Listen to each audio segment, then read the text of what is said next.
नमस्कार। लाउड नमस्कार। India TV में आपका स्वागत है।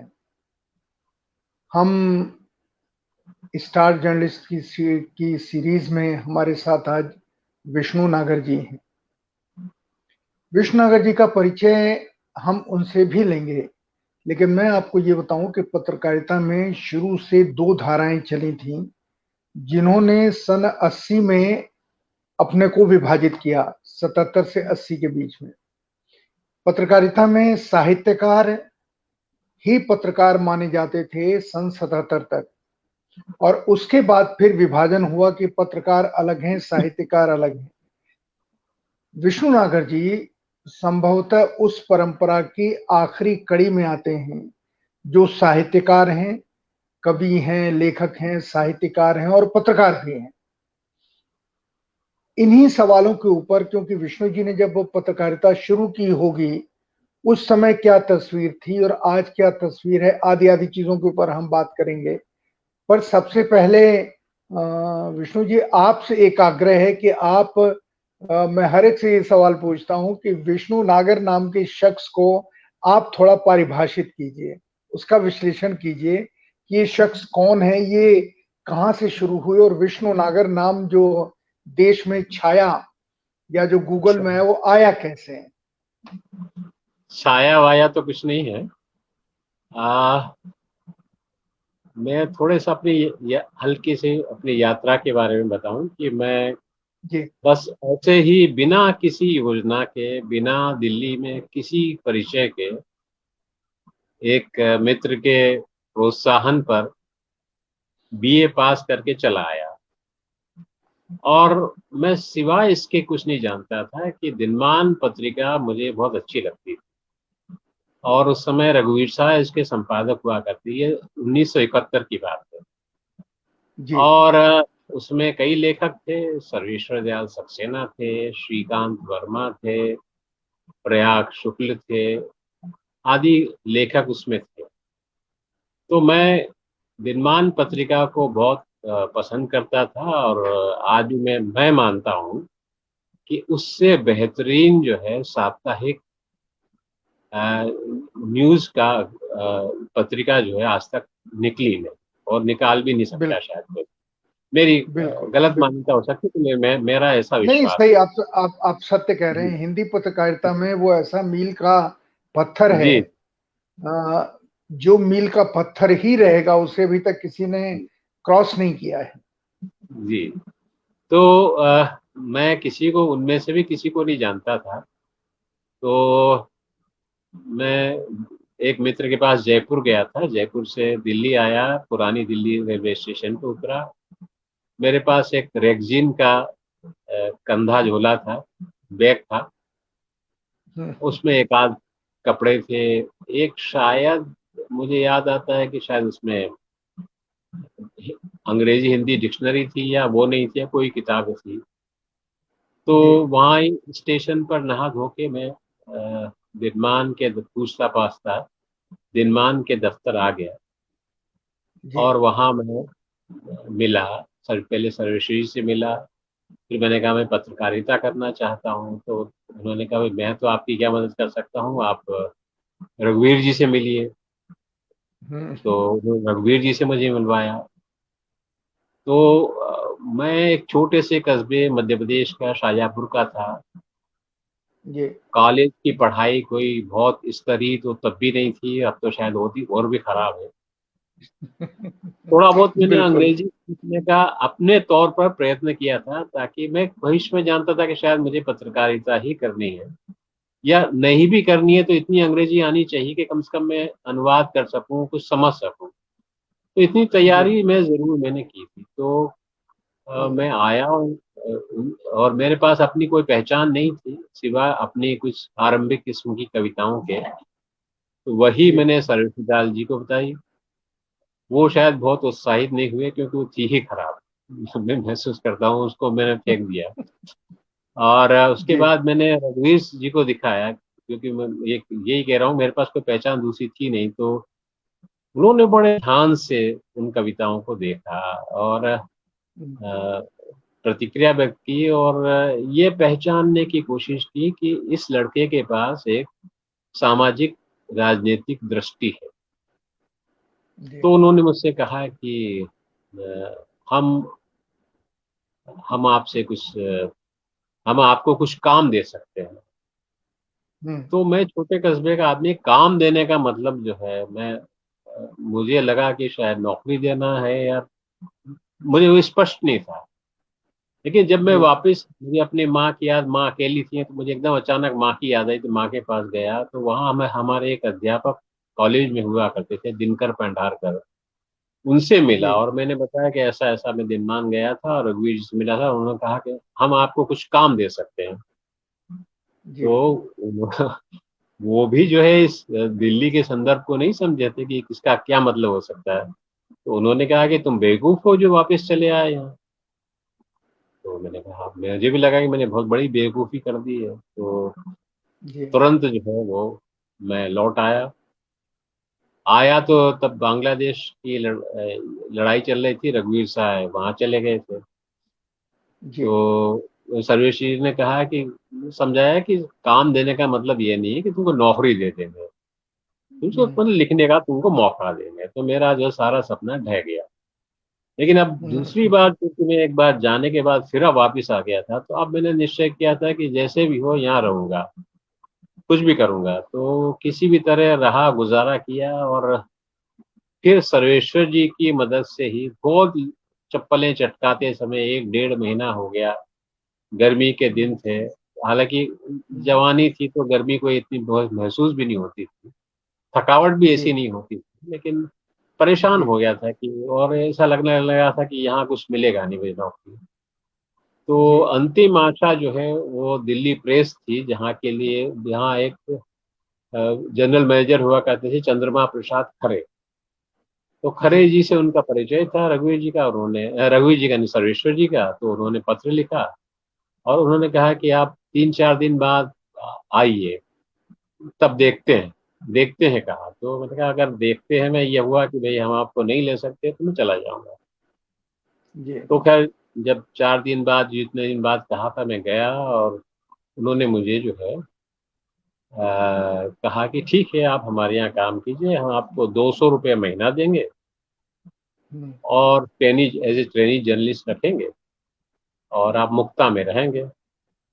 तो मेरे लिए तो यही यही बहुत बड़ी राहत की बात थी कि मुझे कोई काम मिला। खैर, जैसे जी। तैसे काम किया और वो काम तो मैंने वहाँ बहुत सीखा, कम से कम डेस्क का काम बहुत सीखा।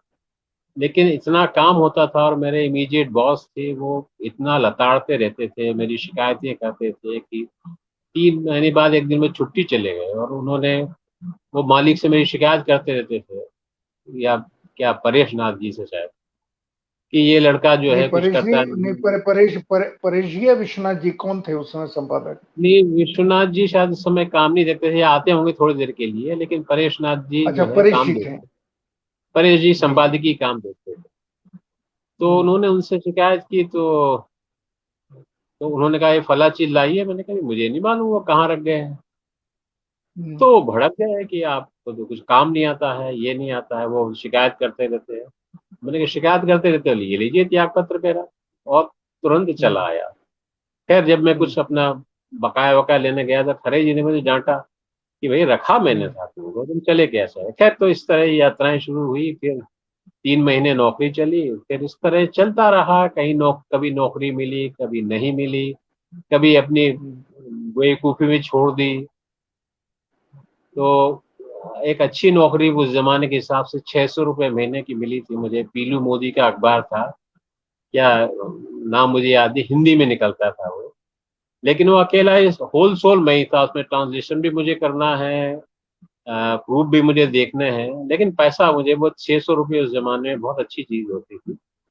वो देने जी। लगे। फिर एक मित्र ने हमारा, अब वो जीवित है, मैं उनके नाम नहीं लेना चाहता, उन्होंने मुझे कहा कि फला जगह तुमको संपादक बनवा देंगे, ये है वो है। तो और मैं बड़ा उत्सुक हो गया कि चलो संपादक बनने का मौका मिलेगा, और यहाँ बहुत काम है, तो मेरे अंडर में 1 2 लोग रहेंगे तो कम से कम मुझे राहत मिलेगी। तो जी।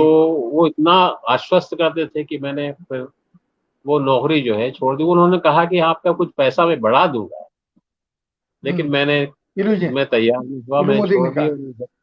हैं वो, हाँ इलू वो मोदी ने अखबार कहा। जो है, हाँ, तो छोड़ दिया। और वो जाहिर है कि वो हवाई बातें थी उनकी, वो हवाई बातें करने की अभ्यस्त थे, तो उन्होंने फिर इस तरह खैर चलता रहा। फिर 74 में मेरा, आप जानते हैं कि 73 वगैरह में शायद ये न्यूज़पेपर प्रिंट इसकी कागज की क्राइसिस हो गई, न्यूज़ प्रिंट की क्राइसिस हो गई। तो जी। सिलेक्शन जो है टाइम्स ऑफ इंडिया ग्रुप में मेरा 73 में हो जाता शायद, लेकिन न्यूज़ प्रिंट की क्राइसिस जो है 74 में जाके खत्म हुई। तब जाके मुझे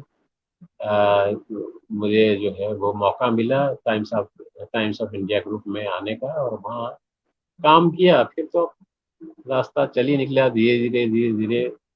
फिर दिल्ली आ गया, अज्ञे जी ने मुझे दिल्ली ले आए, बॉम्बे में परेशान था मैं। और यहाँ फिर डेस्क पे काम किया। फिर जर्मनी 2 साल चला गया, तो फिर जो है स्टाफ कॉरेस्पोंडेंट बनाया गया। फिर 2-3 साल बाद स्पेशल कॉरेस्पोंडेंट बनाया गया। और स्पेशल कॉरेस्पोंडेंट बनना मेरे जीवन का सबसे अनोखा अनुभव था, क्योंकि मेरे जी। जीवन राजनीति के बारे में बहुत समझा, पार्लियामेंट की बहसों को देखा, प्रेस कॉन्फ्रेंसेस अटेंड की, मजदूरों का जीवन देखा, किसानों का जीवन देखा, चुनाव कैसे आयोजित होते हैं ये देखा, बहुत से डिफेंस के एस्टेब्लिशमेंट्स देखे। तो इस तरह बहुत अनुभव की मैंने। पंजाब में जो आतंकवाद है उस दौर में मैं राजेंद्र माथुर जी के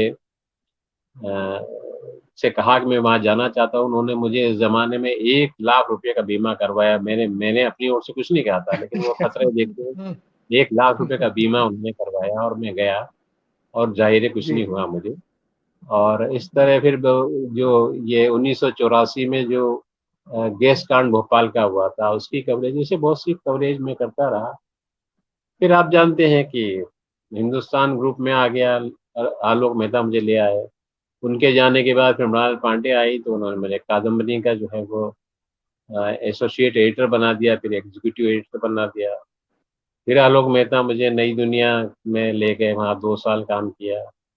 फिर जो है वो शुक्रवार समाचार साप्ताहिक का करीब 3 सवा 3 साल संपादन किया। और पिछले 6 साल से मैं कोई नौकरी नहीं कर रहा हूँ, और कोई करने की इच्छा भी नहीं बची। अब मुझे जो है ये जीवन ही बहुत अच्छा लगता है, जिसमें मैं अपने ढंग से, अपनी इच्छा से अपना समय व्यतीत कर सकता हूँ। हालांकि मैं नौकरी करते हुए भी जो भी मैंने लिखा है, लेख और टिप्पणियां जो भी लिखी है, वो अपनी पूरी स्वतंत्रता से लिखी है। और मैं क्योंकि अखबार में काम करते गए इस ढांचे को समझ गया था कि किस तरह की शब्दावली में किस तरह बात कहनी है कि आपत्तिजनक न लगे।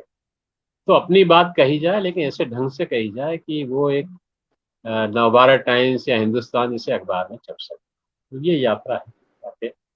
विष्णु जी, ये बताइए कि आपने जितने संपादकों के साथ काम किया, जाहिर है हर एक संपादक अच्छा ही था जितने आपने नाम लिए, लेकिन इन संपादकों के साथ काम करते हुए किस तरह के अनुभव हुए, और आपके सामने चुनौतियां किस संपादक ने सबसे ज्यादा रखी, काम को लेकर और आपके ज्ञान को लेकर? देखिए, रघुवीर साहब मेरे औपचारिक संपादक नहीं रहे।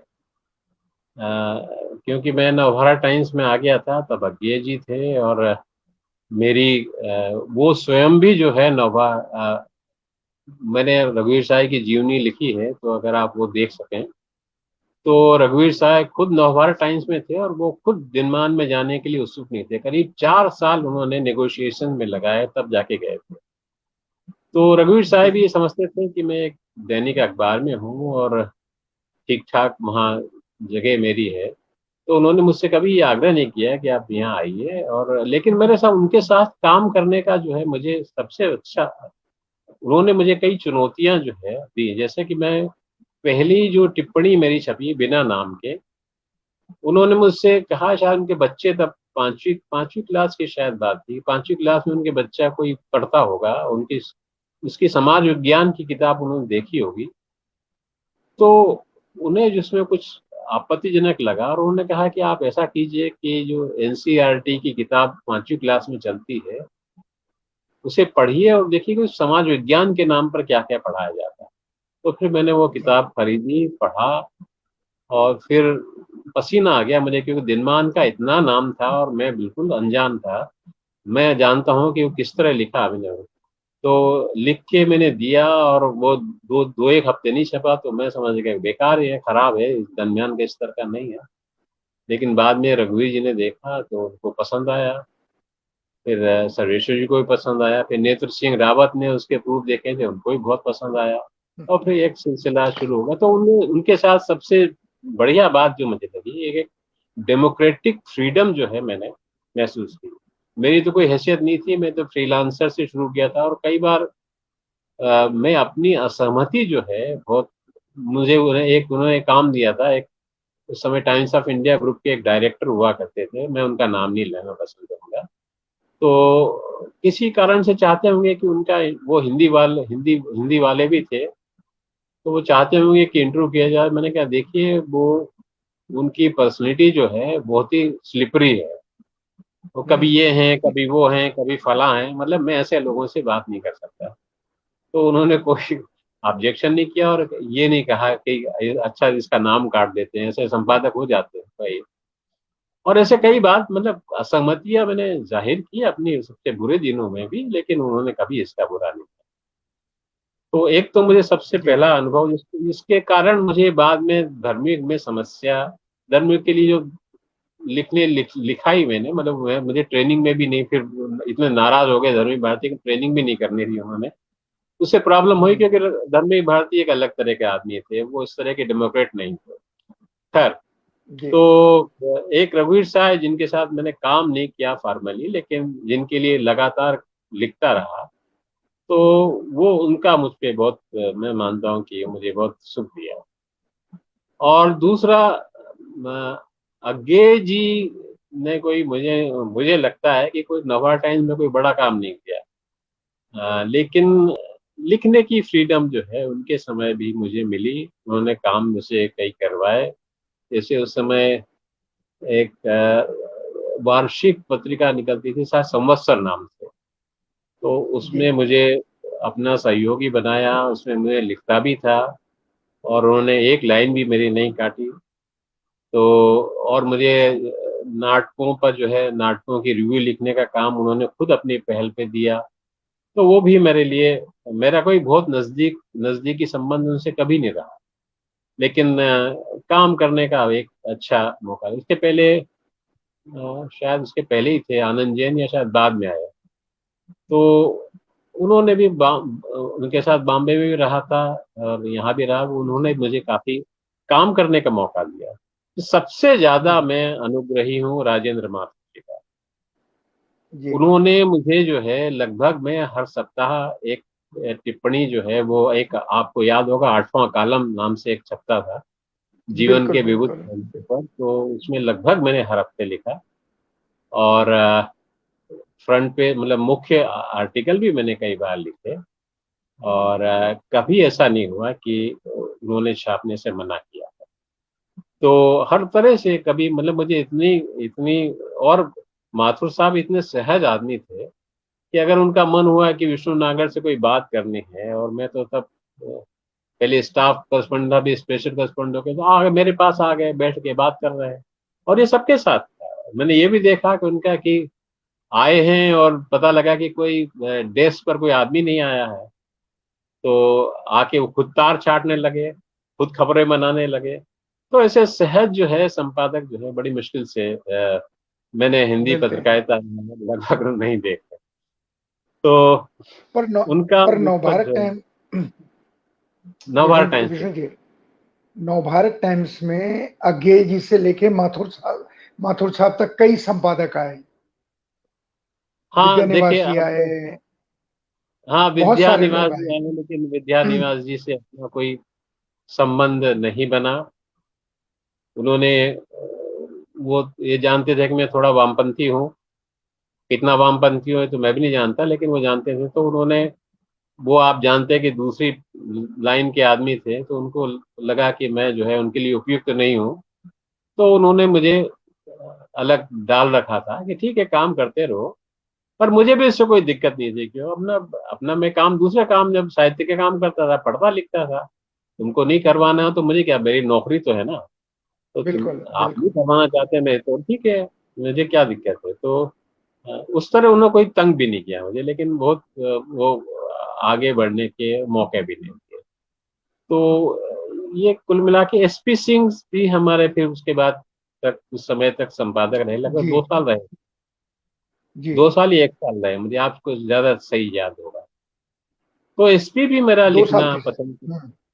पसंद करते थे, और उन्होंने कहा था कि तुमको मैं असिस्टेंट एडिटर बनाना चाहता हूँ। हालांकि स्पेशल क्वेश्चन में असिस्टेंट एडिटर की दर्जा बराबर होता है, लेकिन शायद फिर उसके बाद जो भी स्थितियां बनी, वो वहां से बाहर चले गए। लेकिन उस उनसे एक बात पर सहमति थी कि हम्म। वो जो आपने बात उठाई कि साहित्यकार और पत्रकार वाली, तो मैं, मुझे लगता है, मैं हो सकता है गलत हूँ, कि शायद उन्होंने इस बात, इसको एक इशू बनाया कि हम्म साहित्यकार पत्रकार नहीं हो सकते। ऐसा मुझे लगा हम्म कि वही उसी हम्म दौर में ये सब बातें सामने आई। हालांकि उस दौर में अ, विष्णु खरे भी वहां थे, जो कि खुद एक बहुत अच्छे कवि भी थे, वो भी सीनियर पोजीशन पे थे, और बाकी लोग भी वहां थे। तो खैर, तो जो भी हो, उनका एक राय थी, लेकिन उसके बावजूद, उस इसके बावजूद उन्होंने मुझसे जो है एक पत्रकार के रूप में लिखवाना जारी रखा। उससे माथुर साहब के जाने से मेरे लिखने में ऐसा नहीं हुआ कि उन्होंने मेरे लिखने के लिए हम्म। प्रोत्साहित। तो एसपी सिंह का मैं भी मैं विष्णु योगदान जी है। आपको यहाँ ये बता दूं जी कि हम्म, सुरेन जी रविवार में जब आए तो वहां से उन्होंने, उनकी ये जिस बात को आप कह रहे हैं, उनकी बहुत दृढ़ मान्यता थी कि साहित्यकार को अलग होना चाहिए, पत्रकार को अलग होना चाहिए। इसलिए पूरे रविवार की टीम में एक राजकिशोर जी को छोड़ के साहित्य से जुड़ा हुआ, और वो भी समाजवादी साहित्य से जुड़ा हुआ, कोई दूसरा उनके साथ टीम में था नहीं। लल्ला जी थे, लेकिन लल्ला जी साहित्यकार कम थे। वो हाँ, बेसिकली लेआउट और बाकी चीजों के मास्टर थे। जी जी, लेकिन वही काम। उन्होंने किसी को रखा नहीं, लिखवाया उन्होंने, हाँ हाँ लिखवाया हाँ, उन्होंने लिखा लोगों से। मैंने भी लिखा था, लेकिन थोड़ा बहुत हाँ, तो लेकिन लिखा रविवार में नहीं रखा। ये उनकी था। थ्योरी हाँ थी, है जिसका आप अनुभव बता रहे हाँ, हैं, वो वो स्टोरी थी, सुरेन लेकिन जी अब की थ्योरी थी कि हम, साहित्यकार। हालांकि अब वो डिबेटेबल थ्योरी है, क्योंकि आप देखिए वो अलग चीज है। इसके हैं? इसके ऊपर मैं आपको एक घटना और बताऊं। इसके हाँ, ऊपर पटना के एक होटल में लगभग 2 घंटे अज्ञे जी और सुरेंद्र प्रताप सिंह में बहस हुई। अच्छा। हाँ दुनिया भर के उदाहरण उसमें आए, हाँ लेकिन अज्ञे जी अपनी जगह रहे, सुरेंद्र जी अपनी जगह रहे। उस बहस का भी कोई नतीजा निकला नहीं, पर बहस यही थी कि हाँ। साहित्यकार अलग होना चाहिए, पत्रकार अलग होना चाहिए। जी। अब आपसे खैर, मैं अपने तो ठोस ये उदाहरण इन से बताता हूँ कि हम्म दिनमान के दो प्रमुख संपादक रहे, गे जी हम्म। और रजीव साय। इन दोनों के नाम से दिनमान जाना जाता है, और दोनों बड़े बिल्कुल साहित्यकार। और बिल्कुल जैसा कि मैंने कहा, और आप भी सहमत हैं, कि दिनमान जैसी पत्रिका दूसरी निकली नहीं। तो बिल्कुल अगर वो बिल्कुल। पत्रकारिता के कारण ही बड़ी थी ना, जो भी साधन उनके पास उपलब्ध थे, उन साधनों की सीमा। इसके अलावा जब हिंदी का अगर सबसे लोकप्रिय जो है वो साप्ताहिक अगर किसी ने निकाला था, तो वो धर्मवीर भारती थे, जिनके अंदर में एसपी सिंह ने खुद काम किया था। जी तो जी। एक मालिक जो है, ये तो चाहेगा ना कि उसकी पत्रिका बहुत लोकप्रिय हो, ताकि उसको विज्ञापन भी ज्यादा मिले, ज्यादा फाइनेंशियल फायदा भी हो। तो उस बिल्कुल दृष्टि से बिल्कुल उनका काम भी था। बिल्कुल। तो कमलेश्वर जो है वो तो साहित्यिक पत्रिका थी, खैर उनकी बात छोड़िए। अरविंद कुमार भी एक दृष्टि से साहित्य के आदमी थे। बिल्कुल बिल्कुल तो माधुरी बिल्कुल। जो है, उन्होंने बहुत अच्छी पत्रिका निकाली। तो ऐसे जाने कितने उदाहरण हैं जो कि जो अच्छे साहित्यकार रहे और उन्होंने पत्रकारिता। मैं मेरा एक सवाल जो है, मैं एक दो मित्र से कहता था कि एक मूर्ख आदमी जो पढ़ने लिखने से जिसका कोई वास्ता नहीं है, जिसने ये पत्रकार होने का तमगा पहन रखा है, लेकिन इसने कोई ये किताब भी नहीं पढ़ी। मैं साहित्य की नहीं कह रहा हूँ, मैं राजनीति की हो कोई सकती है, किताब नहीं पढ़ी। समाजशास्त्र की हो सकती है, इतिहास की हो सकती है, जिसने ये किताब भी हम्म। नहीं पढ़ी। और ऐसे तमाम पत्रकार नोवाया टाइम्स में भी थे। और मैं कहूंगा कि उसमें कुछ एसपी सिंह द्वारा लाए गए भी थे। तो वो कोई बहुत ठीक पढ़े बात लिखे है। लोग नहीं थे। तो वो तो पत्रकार हो सकते हैं। और एक आदमी जो कि साहित्य भी लिखता है, वो पत्रकार नहीं हो सकता। खैर, यह सहमति जब ये बहुत आगे से सहमति हुई, और वो अब तो आज की तारीख में है भी नहीं हमारे बीच में। तो अब इस बहस को तो हम सार्वजनिक रूप से ही जो है वो शेयर कर सकते हैं। बाकी इसका हम्म। व्यक्तिगत रूप से कोई मतलब नहीं रहा। वो उनकी मान्यता थी, उनकी समझ थी, लेकिन अब ये थे कि हम लोग तो पहले से नवभारत टाइम्स में थे, और उनका कोई इरादा भी नहीं था कि हमको हटाया जाए। तो वो अच्छा विष्णु, ये और बताइए, उस आपके दौर में और कौन कौन से संपादक थे टाइम्स ऑफ इंडिया के बाहर के, जिनका प्रभाव आपके ऊपर पड़ा या जिनको आपने ध्यान से देखा? मैं हिंदी के, मतलब मुझे मनोज श्याम जोशी एक पत्रकार के रूप में भी अच्छे लगते थे, लेकिन साप्ताहिक हिंदुस्तान धर्मयुग नहीं था। उसमें काफी बिल्कुल। ढीलापन था। तो वो खुद लिखते थे पत्रकार, कई बार वो शीही नाम से लिखते थे। और मैं जानता हूँ कुछ पत्रकारों की कॉपी वो ठीक करते थे, वो भी बढ़िया करते थे। तो बैकग्राउंड में उनका काम अच्छा होता था। लेकिन वो उस पत्रिका को, हालांकि उसका कारण एक ये भी था कि उसका कागज भी बहुत अच्छा नहीं था। छपाई का स्तर जो है धर्मयुग वाला भी नहीं था, एक ये भी कारण था। लेकिन कुल मिला के वो एक बहुत, उनके समय में भी कोई बहुत अच्छा साप्ताहिक, मतलब बहुत गुणवत्ता में बहुत अच्छा साप्ताहिक नहीं। फिर इसके अलावा मैं टाइम्स ऑफ इंडिया ग्रुप से बाहर की बात हो रही है, तो मैं हिंदुस्तान में जो है वो अ, आलोक मेहता के साथ रहा। तो आलोक मेहता तो मेरे बहुत आरंभिक मित्रों में ही थे।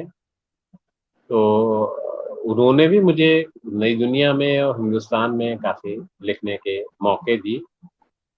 मेरी वैचारिक उनसे असहमति रहती थी, लेकिन उस असहमति के बावजूद भी उन्होंने मुझे लिखने और काम करने के मौके दिए, और एक मित्रता बनाए भी रही, खासतौर पर हिंदुस्तान के संपादक के रूप में। फिर मृणाल पांडे आए, जिनसे कि मुझे कोई खास उम्मीद नहीं थी, क्योंकि मेरा उनसे कोई बहुत व्यक्तिगत परिचय, मतलब वो भी मुझे नाम से जानती थी, और मैं भी उनको नाम से जानता था। मैंने भी उनको पढ़ा था, और उन्होंने मुझे शायद पढ़ा था। मुझे नहीं मालूम पढ़ा था, लेकिन मुझे लगा शायद पढ़ा था। और ये परंपरा बड़े उसमें हो चुकी थी कि एक संपादक को कोई लाया है और दूसरा संपादक आ गया है। हालांकि बीच में एक और संपादक भी आए थे। तो थोड़ा वो रिजर्वेशंस होते थे कि इसको एक कोने में डाल रखो। तो मैंने कहा मृणाल जी भी मेरे साथ ऐसा ही सलूक करेंगी, मन ही मन सोचा, लेकिन कहा नहीं, कहने का कोई कारण भी नहीं था। तो फिर उन्होंने मुझे एक दिन बुलाया और कहा कि आप हिंदुस्तान का जो रविवारी पृष्ठ है उसके इंचार्ज बनना पसंद करेंगे। मैंने कहा अगर आप ठीक समझे तो फिर वो किसी कारण से सहमति नहीं बन पाई। मालिक लोग जो है वो शायद, या मैनेजमेंट तैयार नहीं हुआ। उनको लगा कि एक स्पेशल कॉरेस्पॉन्डेंट को एकदम एसोसिएट एडिटर बना देना बहुत बड़ी बात हो जाएगी। तो जी। वो एक दिन नहीं कर पाए। फिर उसके बाद फिर कादम्बनी में जो है वो शायद उनकी ही पहल पर ही हुआ कि भी कादम्बनी और नंदन को मिलना चाहिए। तो उन्होंने मुझसे पूछा कि आप चाहेंगे वहां आना। तो मैंने कहा बिल्कुल। मैंने कहा सोच के बताता हूँ। फिर मैंने कहा हाँ, बाखुशी में आना चाहूंगा। और फिर उन्होंने मुझे पूरी फ्रीडम, उन्होंने पहले ही मुझे बता दिया था कि आप आज की तारीख में एसोसिएट एडिटर हैं, भी मुझे मैंने एग्जीक्यूटिव एडिटर बना दिया था। लेकिन उन्होंने कहा था कि एडिटर इन चीफ के रूप में मेरा नाम जाएगा, लेकिन आपको पूरी स्वतंत्रता होगी, आप ही उसको निकालेंगे। और यहाँ तक कि वो तो, जब मैंने उनसे एक आग्रह किया, और वो एक संपादकीय अपना लिखती थी, वरना वो उसके लिए भी राजी नहीं थी कि आप ही लिखिए, मैं नहीं लिखती।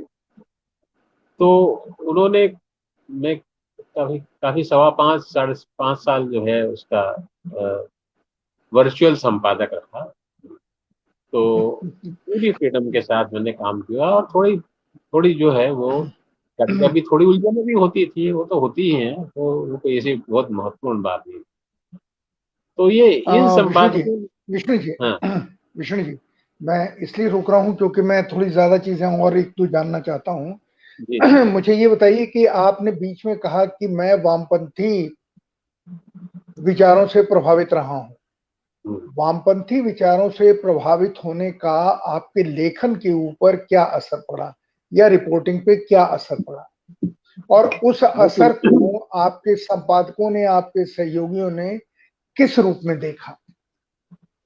देखिए, एक चीज तो मैंने जो जब से रिपोर्टिंग करने लगा, एक चीज तो मैंने समझी थी कि रिपोर्टर का काम रिपोर्टर का है, और उसमें उसकी विचारधारा नहीं आनी चाहिए।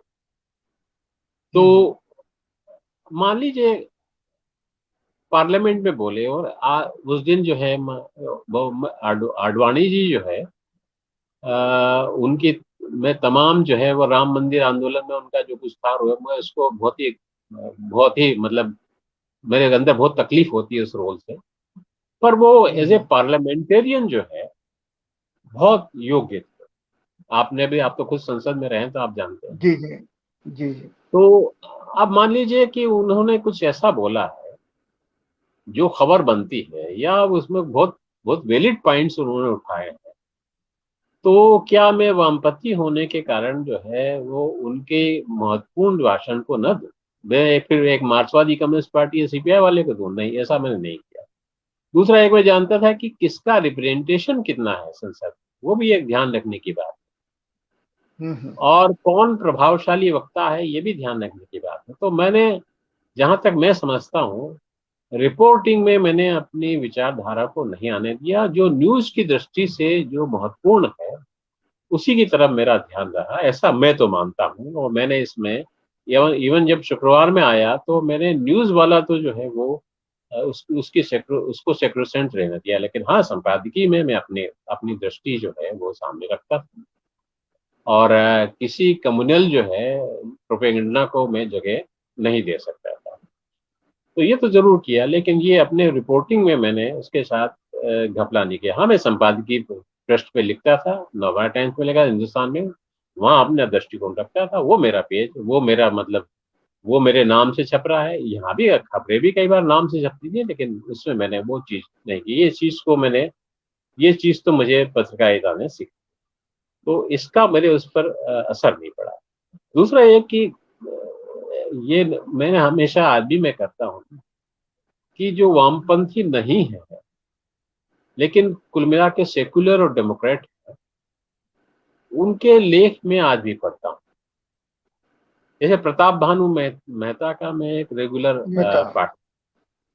हाँ, जी मेहता जी, प्रताप भानु मेहता का मैं एक रेगुलर पाठक हूँ। जी उनसे, जी, अब वो काफी सोचने विचारने वाले आदमी हैं, और मेरी सहमति असहमति कोई मूल्य नहीं रखती, लेकिन मैं उनको पढ़ना, तो ऐसे बहुत से लोग हैं जिनको मैं जिनसे मैं सहमत हूँ या असहमत हूँ, उनको सुनता हूँ, पढ़ता हूँ, और अपने अपने दृष्टिकोण को जितना व्यापक बना सकता हूँ बनाने की कोशिश करता हूँ। मैं नहीं कहता हूँ कि वो बहुत व्यापक ही है मेरा दृष्टिकोण, लेकिन मैं आपने सेक्युलर और डेमोक्रेटिक जो है रहना चाहता हूँ।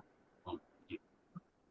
क्या आपने एक चीज के ऊपर ध्यान दिया कि धीरे धीरे जैसे जैसे आप लोग पत्रकारिता में अपना वक्त, यानी साल महीने के हिसाब से वक्त जा रहा था, उसी तरीके से दूसरी तरफ जो नए लड़के, नए पत्रकार आ रहे थे, उनमें पढ़ने की इच्छा ही बिल्कुल समाप्त हो रही थी।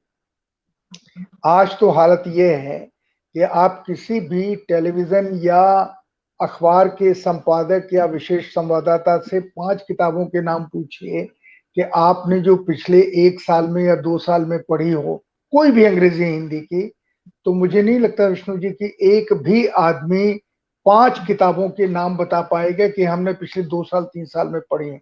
इस वृत्ति को आप प्रवृत्ति को कैसे देखते हैं? देखिए, इस बीच जो परिवर्तन आया, वो परिवर्तन राजेंद्र माथुर जी के आखिरी सालों में ही, आखिरी वक्त में आने लगा। आप जानते हैं कि वो अचानक उनकी हृदयघात से मृत्यु हुई और बहुत से चीजें थी, तो वो परिवर्तन आने लगा था और मैनेजमेंट का धीरे धीरे जो है रोल बढ़ता गया। तो मैनेजमेंट के लिए प्रमुख ये होता है कि आप उनके लिए रेवेन्यू कितना लाते हैं।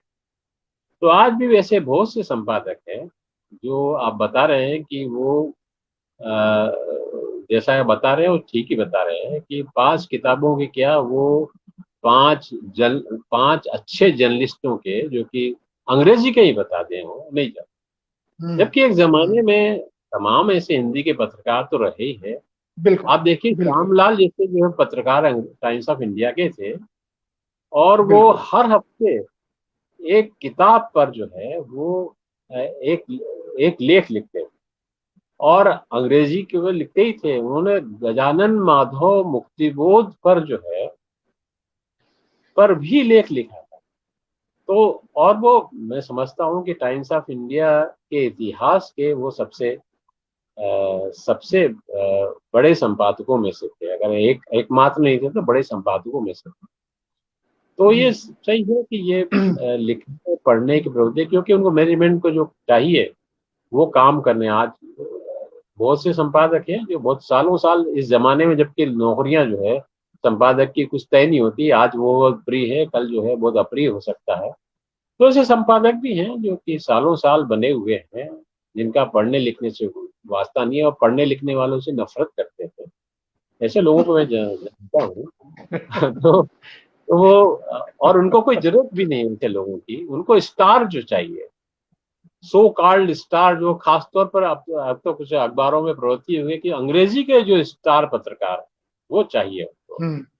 उनको हम्म। हिंदी का जो हम्म। है, हिंदी में उनको उनको बना बनाया माल चाहिए, उनको बनाना नहीं है किसी।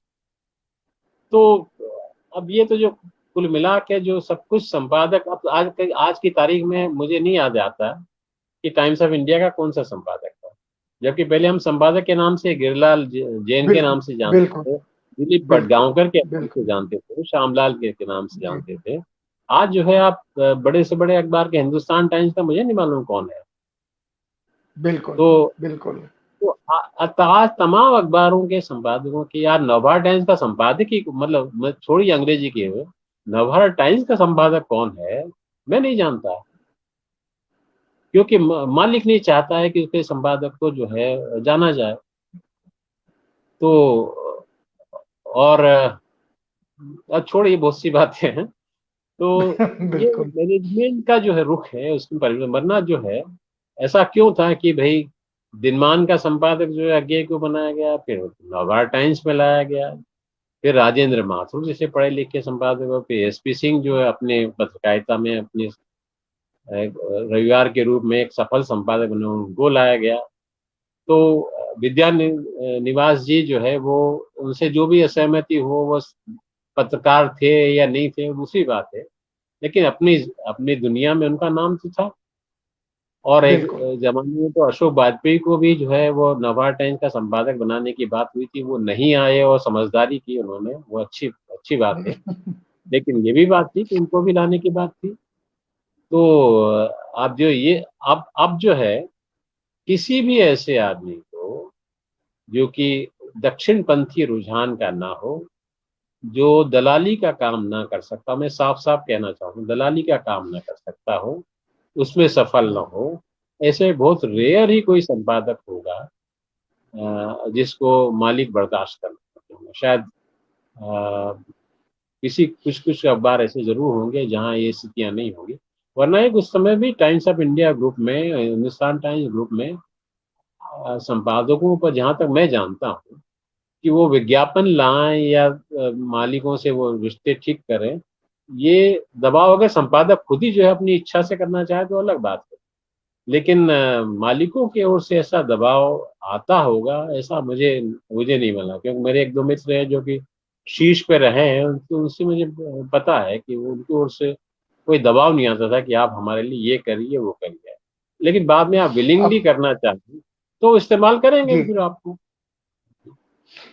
तो मैं आखिर में एक दो सवाल हैं जिनको पूछना चाहता हूँ। एक तो ये पूछना चाहता हूँ कि हिंदी पत्रिकाएं आपके देखते देखते लगभग सभी समाप्त हो गई, बंद हो गई, और अभी आपने एक नाम लिया जिसके आप जुड़े हुए थे, कादम्बनी और नंदन भी समाप्त हुए। ये जो बंद होने का सिलसिला है, इसको इसने आपके ऊपर क्या असर डाला? हाँ, बंद होने का जो सिलसिला है उसने इस रूप में मुझ पर असर डाला कि बहुत अच्छी पत्रिकाएं जो खास तौर पर अंग्रेजी की हुआ करती थी, हिंदी की भी हुआ करती थी। जैसे एक जमाने में विनोद मेहता के जमाने में जो आउटलुक हुआ करता था, निकलता था। बहुत वो बहुत पठनीय था। और मैं उसका इंतजार करता था, उसको पढ़ता था। और ये तहलका, एक जमाने में उसका भी एक बड़ा रोल था, बहुत अच्छा रोल था, बहुत पॉजिटिव रोल था। उसके बाद वो अपने ही कारणों से वो उसका जो कुछ हुआ वो हुआ।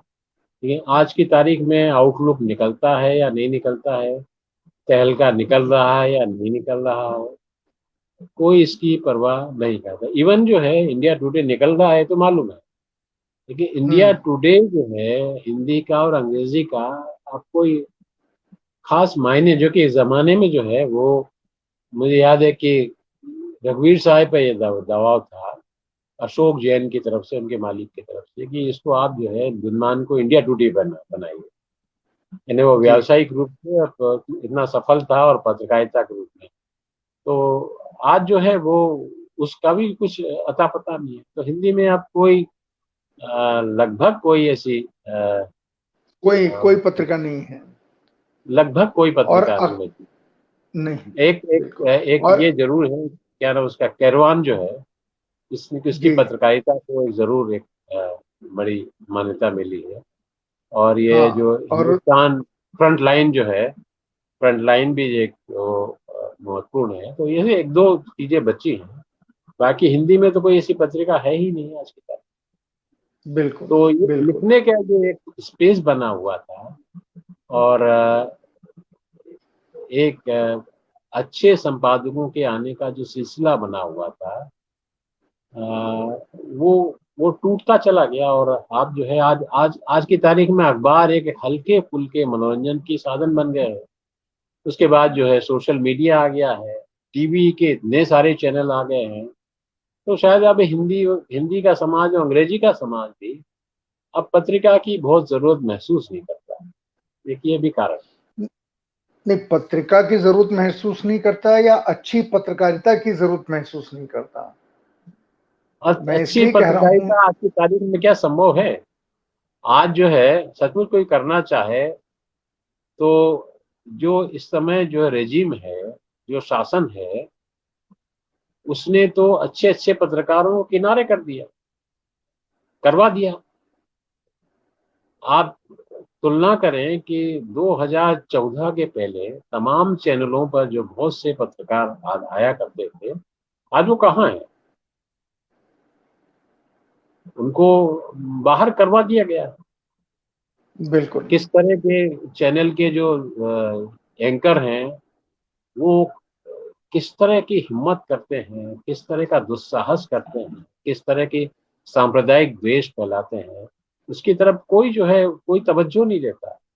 जबकि दूसरी तरफ जिस तरह के लोगों को जो है जेलों में बंद किया जा रहा है, वो आप जानते हैं कि वो सांप्रदायिक सद्भाव फैलाने वाले लोग हैं, जो हिंदू मुस्लिम भाईचारा फैलाने वाले लोग, उनको जो है वो तंग किया जा रहा है। और जो लोग खुलेआम रोज, लगभग रोज ही है, सांप्रदायिक जो है वो उन्माद जगाए रहते हैं, जो मुख्य मुद्दों से ध्यान हटाए, वो हमारे वो जो है वो आज की तारीख बड़े पत्रकार है। तो आज कोई कोई हमारी सत्ता नहीं चाहती है, और वो जो है चुन चुन कर जो है उन्होंने ऐसे लोगों को किनारे कर दिया। तो आज कृष्ण अच्छी जी, इसका पत्रकारिता जी। एक एक और पहलू है इसका। पहलू ये है बहुत महत्वपूर्ण कि कुल मिलाकर के विष्णु जी, ये जो राज्यों से निकलने वाले अखबार पहले जो माने जाते थे, वहां पर तो अब मालिकी संपादक हो गए हैं, वहां भी संपादक नाम की संस्था खत्म हो गई है। तो इसलिए बिल्कुल। स्थिति तो खराब है।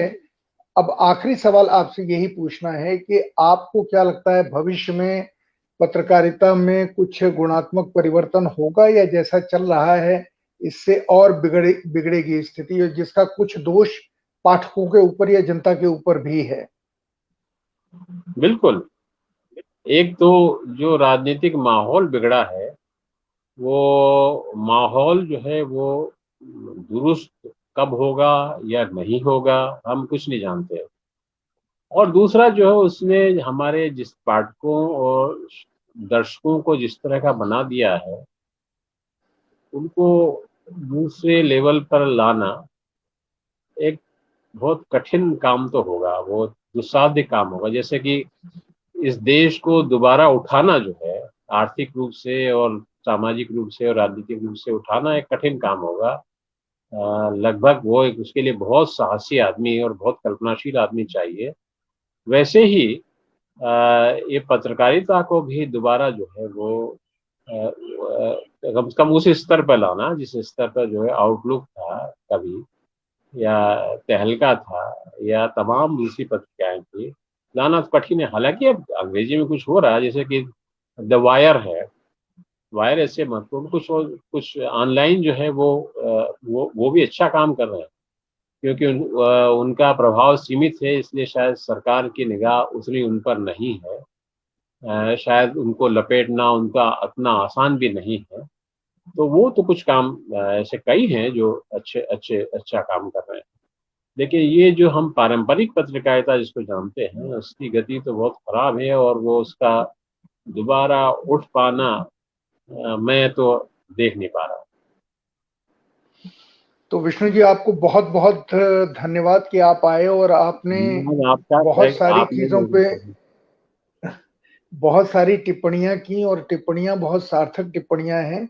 और इनमें आपका वो दर्द भी सामने आ रहा है जो अपनी आंख के सामने अपने घर को गिरता हुआ घर का मालिक या घर में रहने वाला देखता है, जो दर्द होता है वो मुझे महसूस हुआ आपने जिस तरीके से बातों को रखा। और मुझे लगता है कि हम लोगों को ऐसे सवालों के ऊपर अपने मित्रों के साथ और आपस में भी बातचीत करते रहना चाहिए। इस आशा और अपेक्षा के साथ आपको धन्यवाद, और इस प्रोग्राम को समाप्त करने की अनुमति मैं धन्यवाद चाहता आपको हूं। बहुत बहुत। दर्शकों को भी धन्यवाद। धन्यवाद आपको भी। और एक आखिरी बात छोटी सी मैं कहना चाहूंगा जी कि जी। अच्छा हुआ संयोग से कि बहुत ठीक ठाक पीरियड में, सौभाग्यशाली थे हम कि बहुत ठीक ठाक समय में जो है हम अपने नौकरी और देश पत्रकारिता करके बाहर आ गए। ये मेरा, मैं मानता हूँ कि कुछ संयोग है कि ये मेरा सौभाग्य था। मेरे जैसे लोगों का सौभाग्य शायद आपका भी रहा। यही कहना चाहूँगा। बिल्कुल। धन्यवाद।